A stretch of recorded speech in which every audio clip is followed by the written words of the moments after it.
I am Bradley Fitch, the organist here at the church, and it is wonderful to be back with everyone.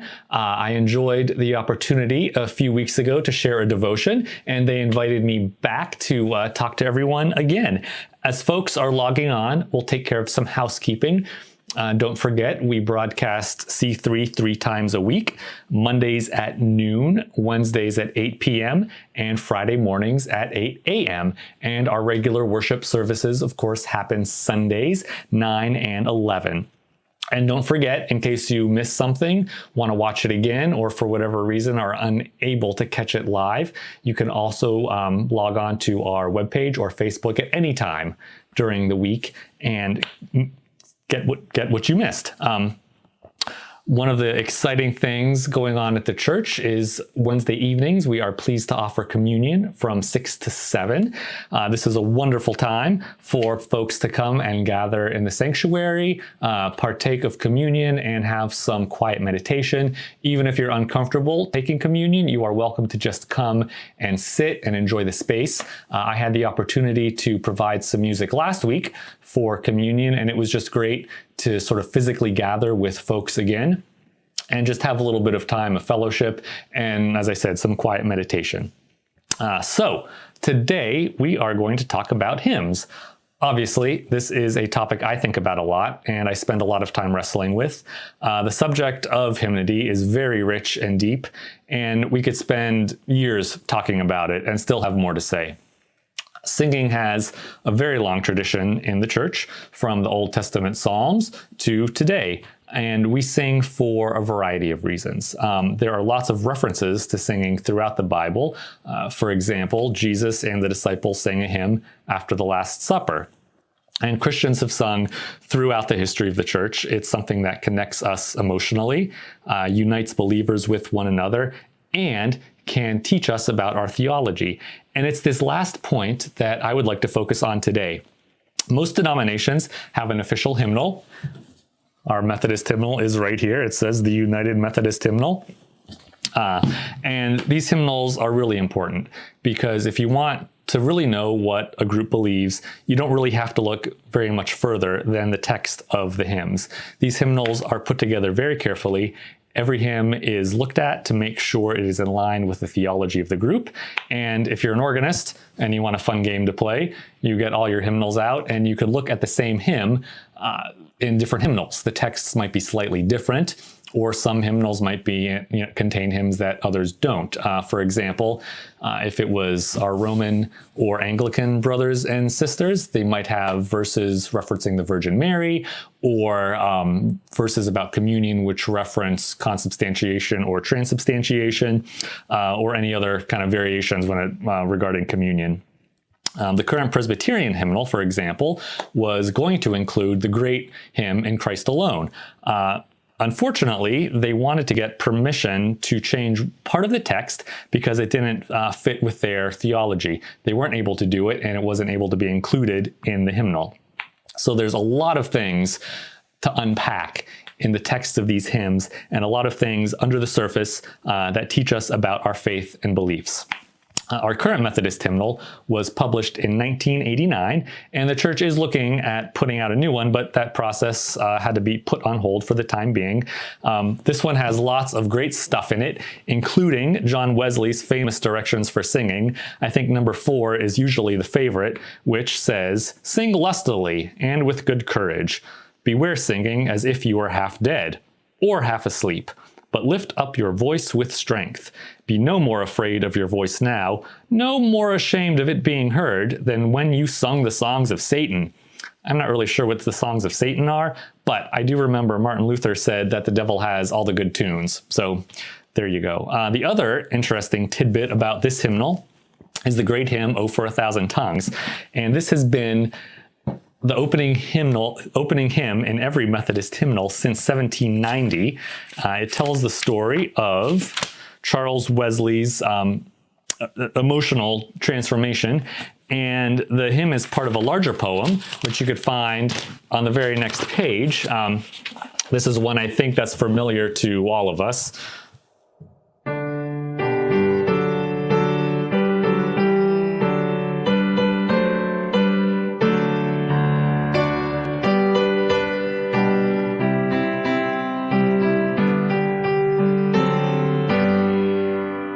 sort of like to refer to it as the Methodist national anthem. It's something that people, grow up singing, and it's sort of near and dear to all of us.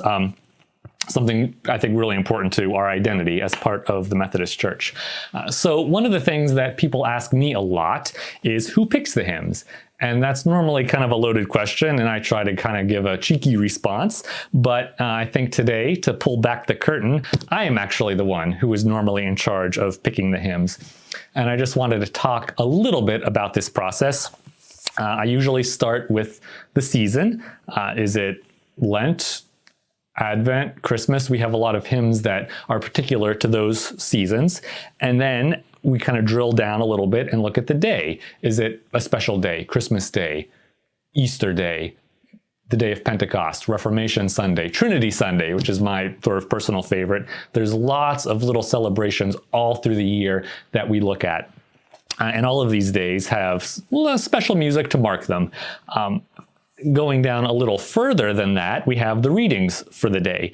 And these include both the lectionary readings, and in the Methodist Church we use the Revised Common Lectionary, and also the scripture picked by the pastor for the sermon that day. So everything kind of fits together like a little puzzle, and my hope is that the music helps to support and highlight all of this stuff that's going on. This past Sunday, we heard the parable of the wandering sheep, which is Matthew 18, verses 10 to 14. I'm just going to take a moment here and read it for us. Take care that you do not despise one of these little ones. For, I tell you, in heaven their angels continually see the face of my Father in heaven. What do you think? If a shepherd has 100 sheep, and one of them has gone astray, does he not leave the 99 on the mountains and go in search of the one that went astray? And if he finds it, truly I tell you, he rejoices over it more than over the 99 that never went astray. So it is not the will of your Father in heaven that one of these little ones should be lost. So this image of Jesus as a shepherd is fairly common and familiar, and in fact, there is a whole Sunday dedicated to this theme. Normally the fourth Sunday in Easter is the Good Shepherd Sunday. Some churches don't officially call it that, but if they're following the lectionary, all the readings that Sunday, that includes the Old Testament reading, the Psalm, the New Testament reading, and the Gospel, will hit on that theme of Jesus as the Good Shepherd. We have a specific hymn that went along with this theme that we used on Sunday, which is "The King of Love, My Shepherd Is." And let me pull it up here.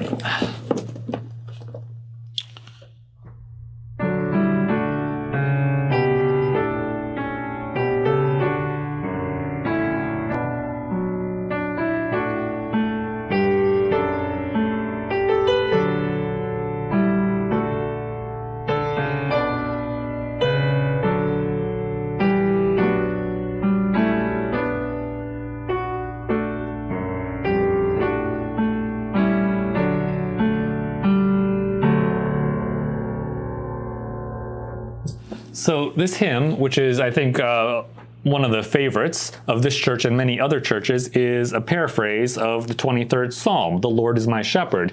It opens with, "The King of love, my shepherd is, whose goodness faileth never. I nothing lack if I am his, and he is mine forever."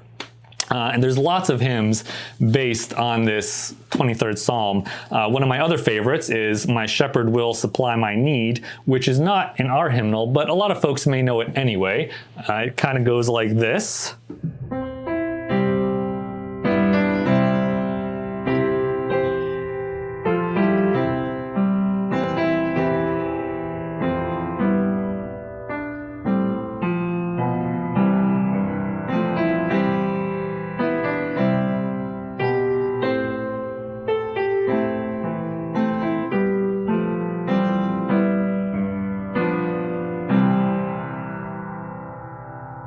Just for a little taste.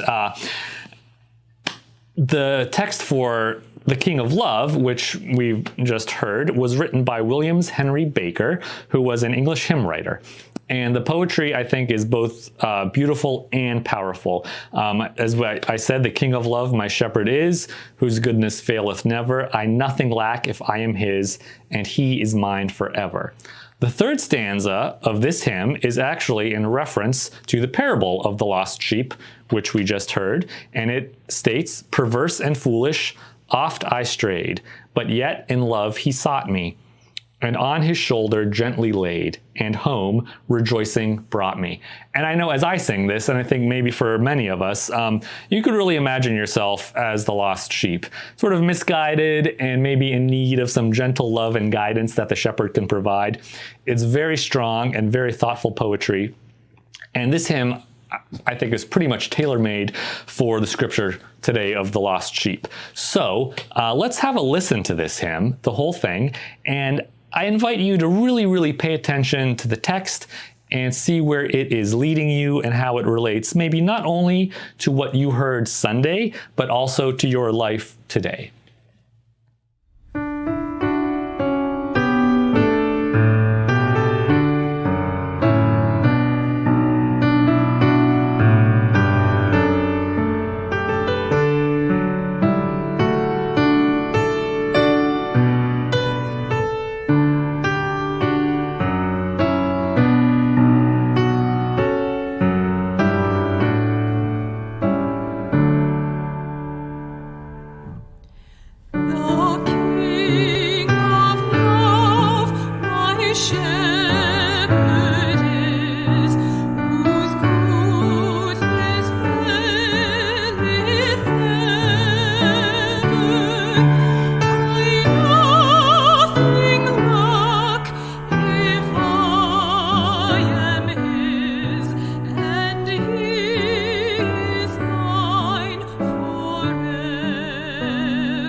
And thank you to Emily Gallagher, our wonderful soprano soloist who also works with the children's choirs here at the church. That is about it for today. Thank you for joining me. And I really hope that this is the first of many adventures that we're going to have into hymns and hymn singing. I would encourage you to spend some time with the hymnal. I have lots of extras at the church if anyone would like to borrow them, and they're also available digitally. You can get them on your tablet, mobile device, or computer. And these are just a wealth of hymns, prayers, psalms, and even scriptural references to help you connect the dots. I've often found it a great comfort just to spend some time with the hymn texts, just paging through the hymnal and reading through the poetry. It's wonderful, and you really don't have to know anything about music to be able to read these texts and think about the words. So I will look forward to seeing everyone again, and I hope you all have a blessed week.